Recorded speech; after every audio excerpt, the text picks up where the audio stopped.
வாசுதேவநல்லூரில் வீதி லீடர்ஸ் அமைப்பு சார்பில் என்பது அடிநீள தேசிய கொடி ஊர்வலம் விமரிசை.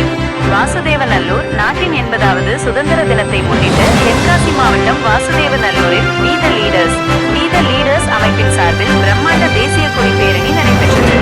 வாசுதேவநல்லூர் ஒருங்கிணைப்பாளர் சாமி தலைமை தாங்கிய இந்நிகழ்வில் 80வது சுதந்திர தினத்தை சிறப்பிக்கும் வகையில் 80 அடி நீளமும் 5 அடி அகலமும் கொண்ட பிரம்மாண்ட தேசிய கொடியை 100க்கும் மேற்பட்டோர் கையில் ஏந்தி ஊர்வலமாக சென்றனர்.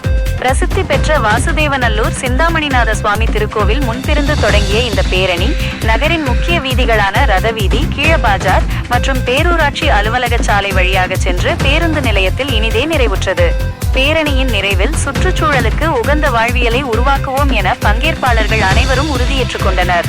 தொடர்ந்து பொதுமக்களுக்கும் கலந்து கொண்டவர்களுக்கும் இனிப்புகள் வழங்கப்பட்டதோடு 200க்கும் மேற்பட்ட மரக்கன்றுகளும் விநியோகிக்கப்பட்டன. இந்நிகழ்வில் வீதி லீடர்ஸ் அமைப்பின் தென்காசி மாவட்ட ஒருங்கிணைப்பாளர்கள் ராஜகுலசேகர பாண்டியன், யோகா டவர் சேகர், மருத்துவர் அன்புராஜ் மற்றும் நிர்வாகிகள் ஸ்டாலின், முத்துப்பாண்டி, கண்ணன், ராஜ், முத்துராமலிங்கம், வாசுதேவநல்லூர் சரவணன், முத்துப்பாண்டி, கணேசன், மகேஷ், சண்முகநாதன், செல்லத்துறை, பால்ராஜ், ரமேஷ்குமார், புளியங்குடி ஒருங்கிணைப்பாளர் சிவகுருநாதன், கணபதி, பரமசிவன், ஐயப்பன், ஆனந்தன், மாரியப்பன், லிங்கராஜா உள்ளிட்ட அமைப்பின் உறுப்பினர்களும் பொதுமக்களும் திரளாக கலந்து கொண்டனர்.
இயற்கையின் அற்புதமையும் அது மரங்களையும் நம்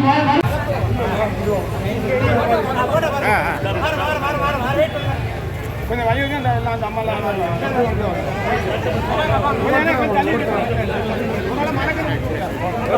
பொதுமக்கள் அனைவரும் மரக்கன்று வாங்கி சொல்லலாம்.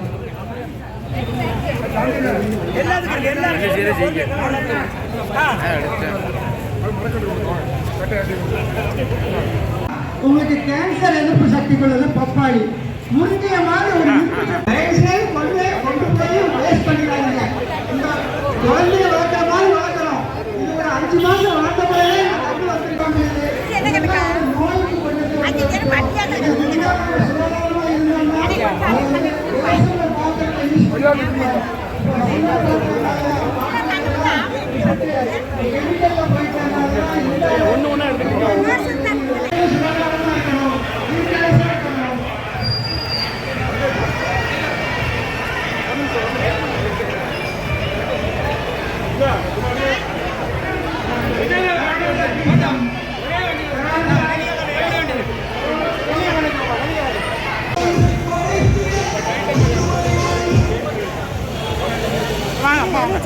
எடுத்து அப்படியே எடுத்துட்டேன் நான். இப்போ நீங்கள் உள்ளே போகும்போது எடுத்து அங்கே 2 கண்ணோட வருது.